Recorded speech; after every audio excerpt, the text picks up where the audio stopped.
What is up YouTube, and welcome to this American Horror Story double feature finale video review and breakdown. Oh boy, this was something. Besides both finales, I loved both parts of double feature, and while they didn't connect, and I hope that at the end they would reveal this was Harry's script he wrote, but no, we had a rushed 9-minute ending to the modern day story, which wasn't really a proper ending.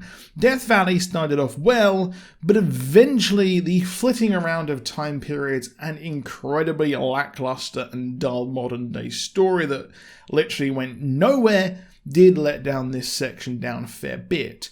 We are in the early 70s now, with Nixon, who has become president after being vice president and then later losing out to JFK. It's been thought that JFK was killed to make way for Nixon, as he was very up for the whole situation in Vietnam. But we see Nixon being protested, which he's furious about.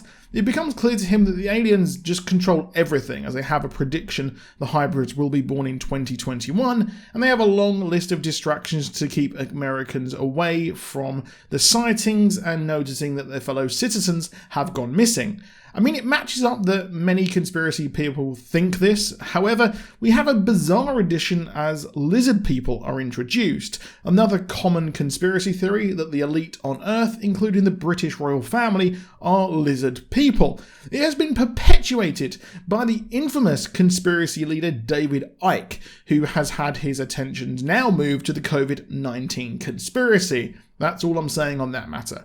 Henry Kissinger is introduced as the legendary statesman and, well, also a lizard person. It makes sense that they would try and infiltrate the highest office in the land.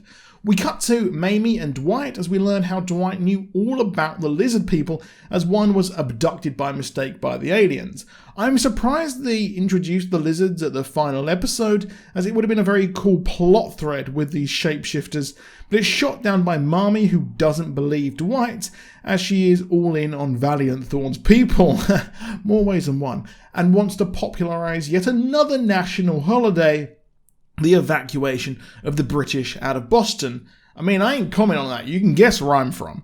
Dwight is offered eternal life, but we know that it would be a miserable existence, as he would just be kept at Area 51 to live out his days, like we saw Mamie do. He opts to die instead, despite the aliens holding him in high esteem, and Mamie is resolute. She is not going out like her husband.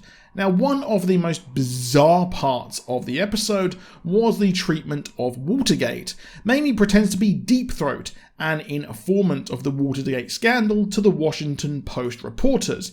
This did happen, and the real Deep Throat was actually a man called Mark Felt, which is very curious. Now, it's interesting that Nixon did send people to investigate Watergate, and in the show, it's presented that Valiant Thorn's offices were at the Watergate Hotel, and he was paranoid and wanted to know what he was doing.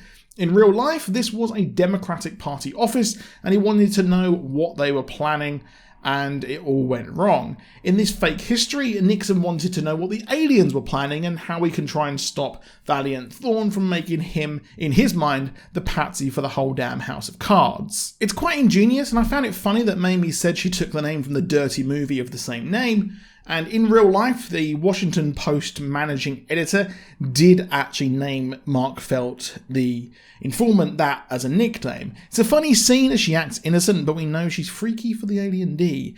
Nixon is exposed, but curiously he doesn't step down as president until he is absolutely violated by an alien probe, which was pretty hilarious.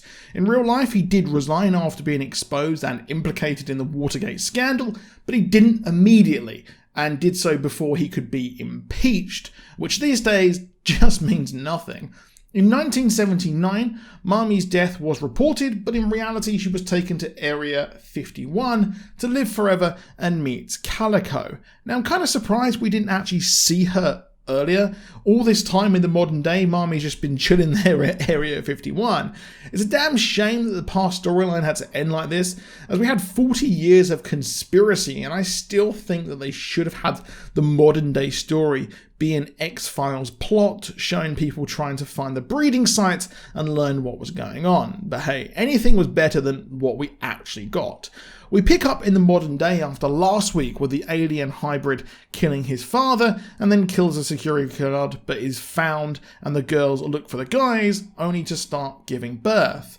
Now one gives birth to the perfect alien hybrid finally and threatens Theta, leading her to be taken off so she does not resist and have her head taken off and replaced by a steel orb, which I just don't know.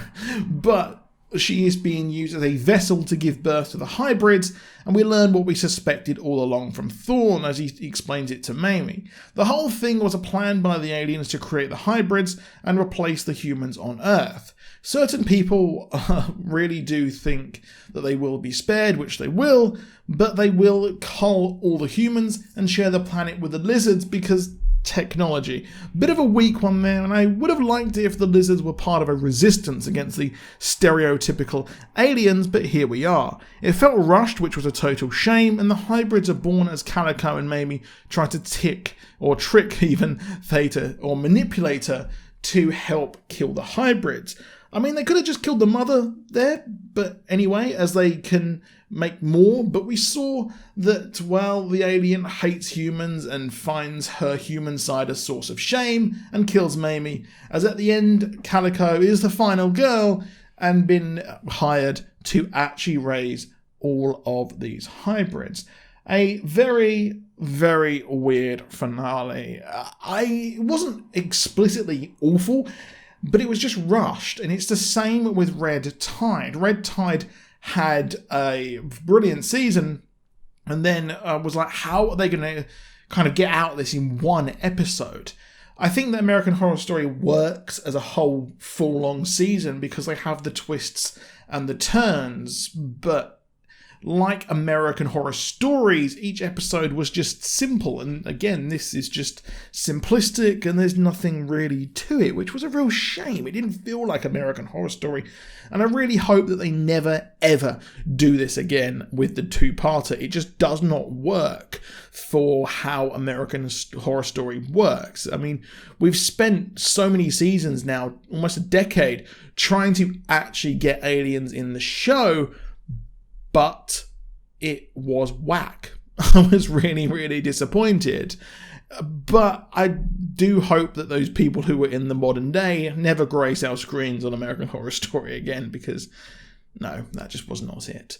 But overall, a decent season. I would say a good 5 out of 10, I would say, mainly because of the finale. Really, really did let it down. But that is it for this video. It's been a joy bringing you American Horror Story. I have my June video up tomorrow, and please do drop a like if you enjoyed the video, and subscribe with notifications on, and I'll see you soon, and goodbye.